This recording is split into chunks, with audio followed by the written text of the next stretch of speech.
in the beginning of the book, really kind of laying down the philosophy, the science of it. How many references here from me? Over 150. Yeah, for Yeah, sure. many hours digging into the research. Yeah. Yes. Yeah, and then kind of a self-guide to navigate this, right? I'm sure you guys, part of your incentive to write this was so you don't, you can empower people to take this journey on themselves, right? Exactly. Yeah. Because they've already been to 10 practitioners, Yes. and maybe they touch base with you, right? And here's a big part of that piece of Yeah. And it is very, very much, it has to be a process of self-discovery because with mast cells, for many people, histamine content in food is a trigger, but not always. And it is with some foods and not with other foods. So for example, mushrooms tend to be high histamine. I tolerate mushrooms really, really well. Right. Green tea. So Luca and I have totally different responses to green tea. Like, Can't. yeah, Yeah. she can't do it. I can't. Moringa, we're like the complete opposite. I can't. She can. Yeah. So you have to go through this process of self-discovery and like be a detective, right? Like, does this food work for me? Is it causing a flare in symptoms? Or do I feel in a calm place with this food? Good. So, Yeah, and you've really kind of guided people through stages, right? Yes. Of like kind of the discovery, figure that out. Okay, start from here, and then you can kind of progress through, right? Yeah. Do you want to talk about our first stage? Yes, we've got 3 stages, and it was meant to be like the first stage is that reset. So if you need oh my gosh, I'm in a flare, just go back to stage 1. And all the recipes are marked stage 1, 2, or 3. There's variations for each of the stages if you need to as well. For some like the liver, you can't have in stage 1 because it is high histamine. No. But this is just another point. I will come back to the stage. But for example, so liver has the right balance of nutrients you need to make one of the enzymes that breaks down histamine. So, but liver is high histamine. So you have people saying, no, you can't eat liver because it's high histamine. Okay, but wait. Yeah.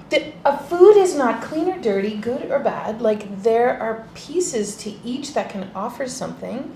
Let's work at reducing how reactive your body is. And then let's bring that food in because, honey, you are missing those nutrients. And that's maybe one of the reasons you can't break down the histamines that are spent. Like, maybe that's part of what the issue is. Is that enzyme even working? Okay, so, excuse me, sorry, back to the issue. Stage 1 is that low histamine, and it's the lowest histamine one. We've also reduced the lectins in that first stage, and lectins are one of the compounds that are found in plant foods typically. So in, tomato skins, potato skins, but also nuts and seeds and beans and grains and legumes and all of the plant world. So lectins offer this brilliant stability to the cell walls of those plants. Well, lectins also tend to trigger mast cells to release histamine. Lectins also have a potential of driving leaky gut or pushing apart the junctions of the cells of the intestinal lining, resulting in leaky gut. So leaky gut can be one of the drivers of why you can't clear histamine. So you need to, it's not just going low histamine, it's going low histamine to reduce some of those compounds coming in, reduce the lectins as well. And at the same time, introducing the gut repair piece, which needs to be done. And then the first stage is that first stage you can come back to when you're in a flare. Stage 2, we start to develop into a little bit more like the detective phase, like Tracy was just mentioning. And that's where you start to see, are you still reacting to things? Okay, let's see. Is there salicylates? Is there oxalate issues? Sulfur is yet another compound since we wrote the book that we're realizing might be one of the contributing factors. FODMAPs can be for some people, and they won't be for everybody, but they could be. So that's where that detective piece comes in. So that's the second stage. And the third. And then the third stage is really, really focused on bringing in nutrient density.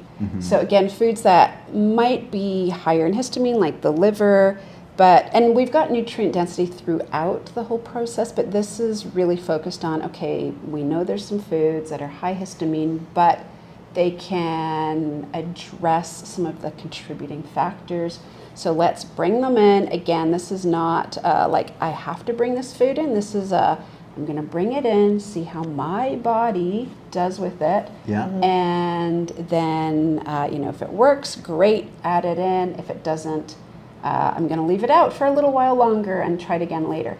And this again, like it's really about the customization piece, and it's also sometimes about quantity, right? So maybe I can have a little bit of liver, a few bites, but I can't have a big liver and onion dinner, for example, right? So quantity can also play a little piece in this. Sure. And the really important thing that I think Luca and I always try to emphasize is that we want as much abundance as possible. So abundance, diversity is our ultimate goal while you manage your symptoms.